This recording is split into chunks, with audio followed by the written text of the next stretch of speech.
Hello po mga kababayan, kamusta po kayong lahat? And once again, welcome back to another episode of Simply Talkies Vlog. Pag-usapan natin mga kababayan yung continuation natin ng kay Sara Duterte yung patuloy na patutsadahan ng magkabilang kampo, yung kampo ni OBP at yung kampo naman ng House of Representatives. Ito naman po yung sinasabi niyang scripted yung ginagawang budget hearing. Ito natalakay na natin ng konti sa ating live stream pero papakita natin sa inyo yung mga article about that at yung sagot naman ng mga ilang congressman at yung ilang patutsyada ng inyong bilasang pusit Sara Duterte na yung balak na impeachment. Okay, may sagot din po ang mga mambabatas diyan. At eto nga kumbaga plano po ito Yung ginagawa niya, plano po ito ng Duterte. Nasa playbook po ito ng Duterte. Meron pong balita dito ang Inquirer, no? At meron pong siyang kaalyado na dumedepensa. No, eto to sabi ko sa inyo Kasi magbabay kami to No? Pag natapos na lahat ito, magbabay kami yan, Senado saka Lower House. May mga kakampi dyan si Tamilmil Malalaman nyo kung sino yung dumedepensa sa budget ni Tamilmil, no? Kasi nga kung mapanood niyo yung previous vlog natin, yung chairman ng Committee on Appropriations and some of the congressmen are saying that it will be a budget cut for her department or for her office. Ganun din si Coco Pimentel nagsasabi na ibigay lang yung tamang budget sa kanya. Okay, kung ano lang yung nararapat, no? Tulad ng operating cost niya, no? Nandun po yun sa previous videos natin. Okay, so hanggang dyan lang muna kasi ang haba pa nito mga kababayan, ang dami po. Nandiyan pa si Kibuloy, no? Matindi yun si Mang Kanor, mga kababayan, grabe, no? Based dun sa experience ng mga biktima niya, baka kung may pagkakataon, i-content din natin yan. Oo nga pala, mga kababayan, meron po tayong drinks dito. Ayan, no? Hindi ko po pinopromote to, Janice Burritos lang po. Sweet iced tea with lemon. Mainit kasi, no? Habang nag-aantay tayo dun sa bata kanina, tayo po'y bumili niyan, no? So, bago po tayo magpatuloy, tayo po'y magbibigay pugay at pasalamat sa lahat ng ating channel members, followers, subscribers, nagla-like at nagsishare ng ating video, sa mga nagbi-video replay, sa nagsishare ng kanilang blessings, tulad po ni Ate Ines Galsote sa ating live stream kanina. Siya po ay nagpa-super stickers, no? Maraming salamat po. At ganun din po, no? Kay Ate Beth M, kay Lola Carclea, Ilocana Kana, no? At doon pa po sa iba na nagsishare ng kanilang blessing sa atin, no? Hindi po kayo mandatory magbigay niya. Doon lang po sa kaibuturan ng inyong puso kung nasisiyahan kayo, no? At nagpapasalamat din po ako sa tumutulong sa ating channel. Magpi-51K na po tayo, no? Malapit-lapit na, konting push na lang, no? At doon po sa mga regular na nakakasama natin sa ating video premiere and live streaming. So maraming salamat po sa inyo. Special shout out sa lahat ng ating OFWs, to the men and women in uniform, at doon sa mga kababayan natin sa ating bansa na patuloy din nakikibaka sa hirap ng buhay, no? Yung talagang nakikipaglaban, hindi gumagawa ng mali, hindi nang aagrabyado, hindi tulad ni Tamilmil. Okay, mga kababayan, eto na po, simulan na natin to. Ito, continuation to, no? Hopefully, hindi po kayo magsawa dito kasi talaga pong maingay siya, di mag-ingay din tayo. Kung binoboljak siya, tulungan natin yung mga kaalyado nating mamboljak sa kasinungalingan nila. O, tingnan nyo nangyari kay Kibuloy, di ba? Hindi sila manalo kaya asar na asar sila. O, dito naman tayo ngayon kay Tamilmil. Kasi po, ang sabi ni Tamilmil, mga kababayan, no? Tingnan lang natin muna yung mga quote cards niya dito. I-display ko lang po, mga kababayan. Saglit lang, Ayan. No? Oh, hindi pala. Anyway, so ito po, sabi niya kasi, dun sa ilang parte nung kanyang interview, mga kababayan, yun daw pong ginagawang budget hearing ng lower house o ng Senado ay scripted. Pero talagang tinitira niya dito ay ang lower house kasi nandiyan po si Castro no? At yung ilang membro pa ng Makabayang Black na minority. Okay? Ang sabi niya, VP Sara hits House Solons, scripted attacks against her. O, scripted daw po yun. At talagang, ito, kung ano po yung ginagawa nila, yun ang binabato nila sa mga ayaw nila, sa buhay nila. Yan po yan.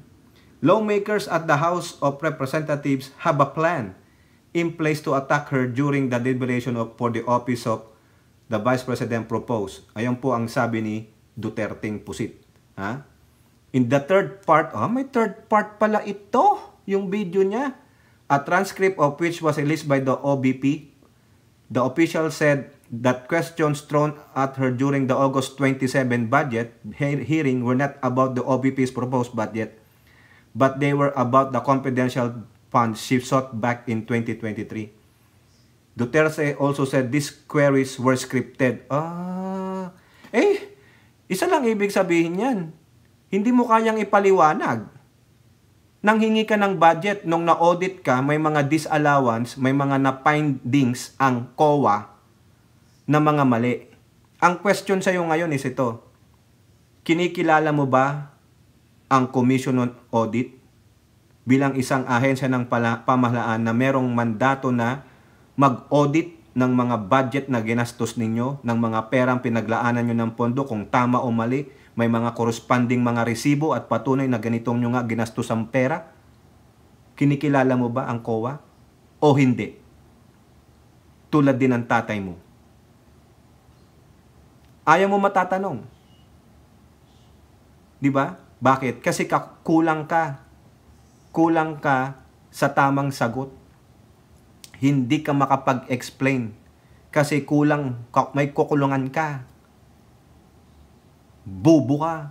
Paano ka naging Paano ka naging abogado? Duterte also said these queries were scripted. Lahat daw po scripted, no? Magtuon na lang tayo dito sa budget ko sa 2025. Huwag niyo nang tanungin yung 2023. Ganon. Isabihin may mga problema Takpan na lang natin. Pagtakpan na lang. Yun ang gusto niyang mangyari. Pagtakpan na lang ito. Huwag yun nang ibulatlat kasi napapahiya ako. Ayaw mo palang mapahiya. Ba't di ka pa mag-resign? Nasa public eye ka. Public scrutiny. Dapat may check and balance and may transparency and accountability. Yun yung grupo niyong maisog, sumisigaw ng transparency and accountability sa gobyernong Marcos. Pero pagdating sa'yo, okay lang. Kasi Duterte ako. Hindi niya ako kaya. Check upin nyo kung dual citizen yan. Baka may passport ng German yan. Doon sa budget hearing na nangyari noong August 27, nakita nyo po, mayroon na silang nakahandang PowerPoint. Syempre, dapat alam din nila. Dapat preparado sila. Di ba? Mga kababayan, parang sa judges lang yan. Kailangan, parang ako, mupo ako sa panel of ng mga nagdidepend ng kanilang thesis, yung mga graduating. Anong itatanong ko kung hindi ko nabasa yung presentation ninyo? Parang ganun din yan. Dapat may presentation sila para ipamuka sa'yo na ito yung mga pagkakamali mo. Ibig sabihin, ikaw lang ang handa, hindi handa yung kalaban? Ganon. Nakita nyo yung pag-iisip niya? May nakahanda na daw na PowerPoint presentation, so therefore, ikaw lang ang pwedeng mag-present? May nakahanda na silang audiovisual presentation, mayroon silang nakahanda na script na binabas. Ikaw din naman may hinanda kang script? Nakita nyo yung logic? Dapat hindi ako Ako lang yung mag-present. Dapat hindi kayo handa. Para saan pa? Para saan pa ma-present ka kung hindi kami makakapagtanong? Diba? Bobo! The VP even quoted an unnamed lawmaker who said she had no time to read the OBP but was ready when her rebuttal to the legal points of be raised before the Commission on Audit. Nako. Diversion lang ang ginagawa mo. Kupal ka.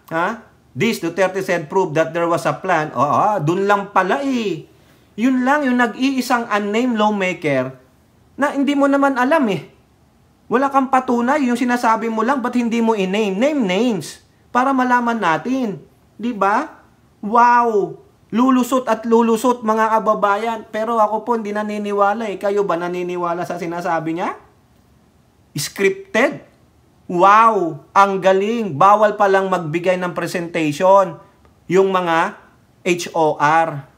Kasi yan, na-review na yan eh. Na-review na nila yan. Alam palang papasok ako dun, wala akong alam-alam. Doon ko lang babasahin. Anong gagawin ko? Mukha akong tanga dun. Magtatanong ako eh, nandun na pala yung sagot. Di ba? Ha? Grabe oh. Sabi niya, kung makikita ninyo, kung ulit-ulitin natin yung nangyari nung House Budget hearing, meron silang plano na gamitin yan para isiraan ako. Isirang-sira ka naman na eh. Bakit ka sirang-sira? Tanga ka eh. Unang-una, sira ka na. Wala kang komento sa West Philippine Sea. Sino bang unang sumira sa'yo? Di yung sarili mo, saka yung mga kakampi mo, sirang-sira ka na. Wala ka na. Di ba? Oh. At hindi lang sila tumitigil dyan. Kung makita ninyo, meron na naman na mag-DepEd budget. Siyempre, dati ka dun eh. Nandun ka dati eh. Di ba? So, ibig sabihin, pag umalis ka na, wala ka ng accountability to the previous years na namahala ka. Gago! Tanga talaga mga kababayan. Tangina, paano naging Pangulo ito? Paano naging BP ito? Bobo to the max mga kababayan. Ayaw niyang matatanong. Ayaw niyang mahahalungkat. Ayaw niya ma-associate dun sa department na hindi na siya head. Ang itatanong sa'yo, yung time na nandoon ka, kasi yun ang napain ng COA na disallowance, alam pa lang ang sasagot dun sa mga disallowance na yun, yung current sitting secretary ng DepEd. Bobo! Tanga talaga mga kababayan. Oh, eto pa ha, ituloy natin para mas detalye yung kalokohan niya. Sa Inquirer, BP Duterte, secret fund issue, part of orchestrated attack versus me. Yun daw pong confidential fund, orchestrated attack versus me. Ay, puro atake, puro atake. Kailan ka inatake? Ha? Sino umatake sa'yo? Budget hearing yan. Ang umaatake, ikaw at yung kagrupo mo na mga maisog, mga kojik. Patuloy niyong pinipilit pababain ang Pangulong Marcos. Kaso wala kayong makuwang suporta sa Kongreso. Wala rin kayong makuwang suporta sa taong bayan na mayorya. No? Nasaan ang 8 million ng Kojik? Nasaan ang 32 million na bumoto sa iyo na sinasabi ni Amy Marcos? Diba? Ngakaw, Diyos mio. Ito ang pinagbibintangan niya mga kababayan dito. Ha? In a video released by OP, Duterte claimed that Makabayan blocked as Speaker Martin to remove the OBP-CIF in 2023, which the latter allegedly agreed to. O umagri daw, nagkausap. Alam niyo yung nakita niyo yung merong isang picture o mga larawan na si Speaker at yung Makabayan block nag-usap-usap. Ayun na yon. Alam niyo ba kung anong pinag-usapan doon? Alam mo kung anong pinag-usapan doon? O ba't hindi mo diniscuss sa amin? Bumulong ang Makabayan block kay Martin Romualdez. At dahil sa kagustuhan ni Martin Romualdez na hindi siya atakihin, at dahil sa gusto niyang suportahan ang Makabayan at ang MPA, nakinig siya. At ang ginawa niya, tanggalin yung budget. O nakita nyo, pati daw MPA, nakinig. Sino yung mga MPA? Ha? Sino yung mga MPA? So, ibig sabihin, may relasyon si Martin Romualdez sa MPA. You are accusatory. Patunayan mo. Ha? Mga kababayan. Puro na lang siya daldal. Wala siyang mapakitang ebidensya. Ha? At ang ginawa niya, tanggalin yung budget. Bakit hindi tatanggalin? Ginastos mo lang ng walang kapararakan. Nakita naman. The evidence will not lie. COA mismo ang nagsabi may disallowance ka. Pinababalik nga eh. Diba? Grabe. Sabi niya pa, she also cited a statement from Makabayan block in September 2023 when they announced that they will be meeting Romualdez to talk about removing the OBP-CIF. At para hindi halata na kanila ay tinanggalan din nila yung mga iba pang mga department ng kanilang confidential funds. Ang tanong, tinanggalan sila ng confidential funds. Nagreklamo ba sila? Nagngaw-ngaw sila? Nang tulad mo, pati tatay mo, dinamay mo, nakialam, sausawero? Tinanggalan ng DA. Ano pang mga tinanggagan? Binawasan ng DOJ. Ano pa? Ha? Yung mga departamento na wala namang kinalaman sa intelligence and intelligence gathering. O, nagreklamo ba sila? Nag-ingay ba sila? Sinisi ba nila ang House of Representatives? Hindi! Dahil alam nila may pupuntahan yung pera na yon, dadalhin sa West Philippine Sea. Pero ikaw, ayaw mo mag-donate sa West Philippine Sea. Ang gusto mo, kamkamin mo ng kamkamin kasi lalabanan ko ang MPA. Ayan ba ang mandato mo? Ayan ba ang mandato ng DepEd? Ayan ba ang mandato ng OBP? Sa NTF-ELCAC, sa ano ka lang, co-vice chair ka lang, hindi ka ang chairman. Oh. Wow. Eto pa, Duterte said she was only informed by her congressman friend that House Committee on President Saldico would remove the OBP CF. Ayun. Puro chismis, mga kababayan. So sinisisi niya si Romualdez dahil nakialyado sa Makabayan at MPA dahil ayaw di umano ni speaker na atakihin siya ng Makabayan Black. Nasaan ang pruweba? Nasaan? Di ba? It's a deflection. Puro diversionary tactic. Kasinungalingan, mga kababayan. Ha? Sinungaling ang babaeng ito. Magpaliwanag ka, bakit ganun bigla mong ginastos ang iyong CIF ng ganong kabilis? Ito po mga kababayan, tignan nyo ito. Ha? Nasaan na ba ito? Itong nandito kay For the First Couple, kilala po natin ito kung sino nagme-maintain ng page na ito. Ayan o, yung larawan na yan o, tignan ninyo how she spent that particular amount of money from her CIF. Yan o, purchase of information, payment of reward, rental of other incidental, blah blah blah blah blah. Yan pong nakakulay highlighted ng green. Diyan o, period covered December 21 to December 31. Tama, 11 days lang. That's how she spent this particular money. Kita nyo yan? Antindi mga kababayan. Ha? Grabe. Grabe maglustay ng pera si Tamil Mil. Tignan nyo po pa yan. Yan ang report ng COA o. Kita nyo? Oh. Di ba? Grabe. Grabe siya maglustay ng pera kasi hindi niya po pera. Ngayon, nung bubusisiin siya, ayaw niyang mabubusisi. Ayaw niyang matatanong siya. Baga, ganyan ba ang ginagawa niyo sa Davao City? Hey, bitch, you cannot do that in a national stage. Gago. Kung ayaw mo palang matatanong, may scrutinize ka in public, then resign your position as VP. Wala kang 32 million. Baka pwede, meron kayo 1.5 million. Hindi pa yan, kulang pa yan ng 8 million, di ba? Oh. Inaari nyo yung 32 million, nek-nek ninyo. Kala nyo, Duterte lahat yung 32 million? FU kayo. O, di ba? Gago. Kayang-kaya niya maglabas ng video message kasi bakit? Scripted eh. Scripted. Pero hindi niya kayang pumunta doon magdepensa sa budget niya nang walang script. Kung totoo, kaya mong ipaglaban, yung budget mo, pati yung kung ano yun, kung tama ang ginawa mo sa CIF mo, hindi ka magngangaw ng ganyan. Kasi alam mo yung katotohanan. Kaya mong idepensa, maski nasabihin pa ng COA, may ganito ka. No, ididepensa ko. Sige, debate tayo. Kaso hindi po Paano naging lawyer yan? Di ba? Kayo nga, kung kampante ka na wala kang ginawang mali, tama yung ginawa mo, by the book, di ba? Confident ka. I can answer all your queries. Papakita ko sa iyo, ito. Kaso hindi. You are running away from it. Nagtatago ka sa mga video messages. Nagtatago ka sa mga official pahayag. Hindi ganyan. Duwag ka. Tulad ka ni Kibuloy. Ganon. Oo. Diba? Hoy. Sabi nga ni Elizalde ko, we are not in a monarchy. You don't control us. Sino ka? BP ka lang. Diba? Walang pagpapakumbaba kasi heartless Tandaan ninyo, hindi 100% Pinoy yan. Walang ano yan. Sprakenite yan. 50%. 1/4 lang ang pagka-Pilipino niyan. Tignan nyo, baka may dual passport yan. Di ba bawal yan?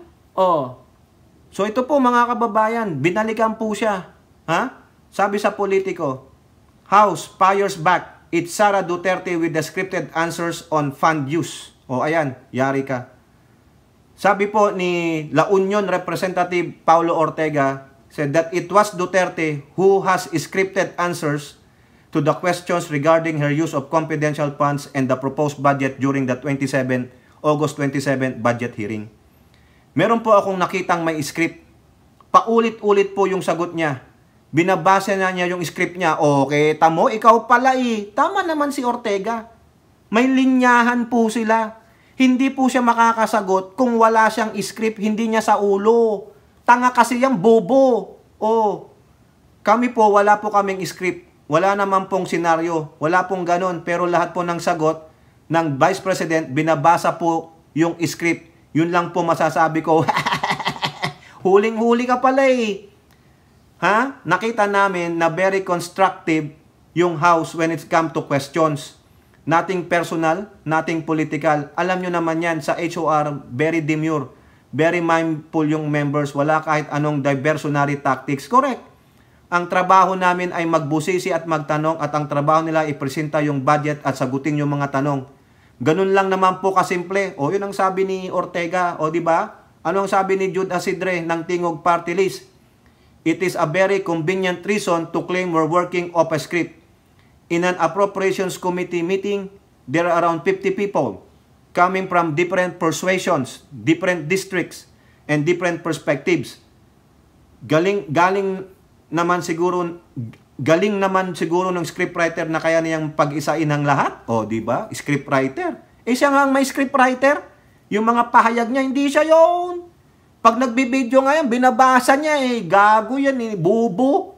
The Vice President chose to make this accusation through media in an obviously scripted television interview. Kung marami naman siyang sasabihin, bakit hindi niya sinabi nung nandun siya sa Kongreso? Correct! Di ba? Marami pala siyang sasabihin. Hindi niya kayang sabihin kasi nga nagtatago. Duwagers. O bahagang buntot. Asidre stressed that Duterte should answer the question on the budget utilization and proposed budget. Kami ang gumawa ng tama para sa taong bayan, ensuring transparency with confidential funds. Pero kami pang ini-impute na may ginawang kamalian? The House took the step to make these funds more transparent and now we are being accused of using this as a political attack against the Vice President. Correct. Naghahanap sila ng script. Pero ang tanong namin, bakit ang isang television interview na obviously parehong subject, parehong interviewer, parehong set, in-extend pa ng 3 araw ay nirelease ng in sync with the proceedings in Congress? Mas alam ng tangbayong kung sino ang may script. Correct. Boljak kayo. Oh. Di ba? Oh, magkano kayang binayad dun sa interviewer? O magkano nakuha niya dun sa interviewer? Yun lang yon. O now, sumisigaw siya ng impeachment, di ba? Eto pa. ABS-CBN. Congressman, deny impeachment plot versus lasang pusit. O ayan. Ano ang sabi ni Congressman Adjong? Hindi po yan totoo. O yan, yung budget sponsor niya yan si Adjong. I have heard talks of impeachment but coming from her, we don't hear it here in Congress. No? Ibig sabihin, yung impeachment na naririnig nanggagaling kay Bilasang Pusit pero sa Kongreso daw wala. I can guarantee that. Ay nang sabi ni First Rider Representative Rodrigo Gutierrez. O ito naman ang sabi ni Castro. Kasi ang pinagbibintangan niya si Castro. Castro categorically refuted Duterte's claim that the Makabayan Bloc held meeting with House Speaker Romualdez regarding an impeachment move against Bilasang Pusit. Unang-una, walang katotohanan na kami sa Makabayan Bloc ay nakipagpulong kay House Speaker Romualdez para sa impeachment ni Sara. Pangalawa, walang pahayag ang Makabayan Bloc noong September 23 na nagtulak kami ng impeachment. Sa katunayan, may pahayag kami pa nga noong Agosto at Nobyembre 2023 na nagsasabi na premature ang usapin sa impeachment. Correct! No? Masyado kasing mapaghinala. O di ba? Siya ang masyadong paranoid. Takot ka palang ma-impeach, animal ka, pero hindi mo kayang depensahan ang iyong ang iyong budget, animal, 'di ba? Bubo talaga. Eto pa, ang sabi sa kanya, sinabihan siya. Inquirer, BP Sara told, attacking a vice president was Duterte admin's game plan. Sila po 'yon ang may plano para po paawa effect. Pag-atakihin ng HOR si Sara Duterte, Maaawa ang mga tao. Kinakawawa siya, babae siya, BP siya, wala siyang ginagawang mali. Oh, ganun po. Plano po nila yan. Sila ang may script. Oh, lawmakers have refuted Bilasang Pusit allegation that they are using the issue about her office secret fund to discredit her, saying that attacking a sitting vice president was the game plan of the previous administration, si Duterte. Oh, sabi ni Paulo Ortega at Gutierrez, were asked about Duterte's claim that lawmakers are attacking her because vice presidents are always perceived to be aiming for the presidency. Oh, ayan, tingnan, nakita mo na. Ayun talaga ang gusto ni Tamilmil. Siya ang may ambisyon, kaya nagpapakatambaluslos ang gago. Ano ang sagot nila, Gutierrez? Maybe, that's the playbook of the previous administration. But as far as we're concerned, I don't care who the president will be in 2028. What we care about is the budget now. That is what I can say about my proposed ploy that there might be. Ortega, meanwhile, said Duterte may have come out with this conclusion out of familiarity. Siguro, pamilyar sila dun, no? Noong nakarang administrasyon, hindi naman po attacks kasi yung ginagawa namin. We're focusing on the issue right now. O, tama. Correct. No? Mga gunggong eh. Mga masyadong mapaghinala, mga kababayan. Animal, no? Kung hindi ba namang gago tong inyong vice presidente, no? Animal. Gawain ng previous president. Sila ang umaatake noong kay Lenny dahil nga sabi nila, i-impeach daw nila si Digong. Eh wala kang numero si Lenny sa House kasi hawak sa leeg ni Digong ang mga namumuno noon sa Congress, eh, di ba? Oh. Now ito, huling-huli mga kababayan, sa Inquirer din. Yung isang K9 ng mga Duterte, dinedepensahan si Bilasang Pusit tungkol sa kanyang budget. O ito, De La Rosa defends Sara Duterte as OBP budget cut loom. So ayan. Siyempre, alam nyo na, yung mga Chihuahua ng Duterte comes the defense. Ha? Okay? O, sabi ni Bato, he was asked if tension could arises should both chambers of Congress have opposing views on the OBP budget. Yung BICAM. Most likely, kung walang mag-give in, pagdating sa BICAM, what will happen? He said. O, pag walang mag-give in, edi walang budget. Generally, based on my observation, karamihan sa amin ay for the preservation of the time-honored. Ayon na naman pala, time-honored tradition, parliamentary courtesy, ibigay ang budget, patay tayo. Wala na. Yung pagbibigay ng respeto sa budget ng OP and OBP, hindi na pinahihirapan. Hindi. I don't think papayag si Siko. At sinabi na rin ni Pimentel, ibigay lang yung tamang budget sa kanya. Di ba? De La Rosa also defended BP Sara saying she is not a spoiled brat. Di kami maniwala sa'yo ba to? Sinungaling ka rin. No? Di ko na po basahin yung sinabi niya. Opinion daw natin yon. So, yun ang nakita namin. Kaya kami nagbigay ng ganong opinion. Kayong mga K9, syempre, alam na. Himod puwet kayo eh. Ano kayo eh, partial kayo eh. Hindi kayo impartial. Siyempre, kakampihan mo yan. Gagayan eh. Pare-pareho lang kayo ng likaw ng bituan yan. Mga sinungaling, mga entitled. Diba? Wala na. Huwag ka na bato. Doon ka na lang sa Davao City. Mag-mayor ka doon. O kayo po, ano pong inyong masasabi? Marami pa to mga kababayan. Wala pa tayo kay Kibuloy, no? Abang-abang lang. Hopefully, hindi kayo magsawa. Kasi ang dami talaga eh. Talagang binira siya ng binira. Palagay nyo, yung sinasabi ni Bato, pagdating sa BICAM, time-honored tradition, parliamentary courtesy, Elizaldo Co had already spoken. Coco Pimentel gave his opinion. At itong mga ibang mambabatas, lalo na sa lower house, budget cut. Kung ano lang yung operating expenses niya, yun lang ang bigay ninyo. Okay? So kayo po, comment down below and don't forget to like and share. Hope to see you on the next videos. Bye-bye. God bless.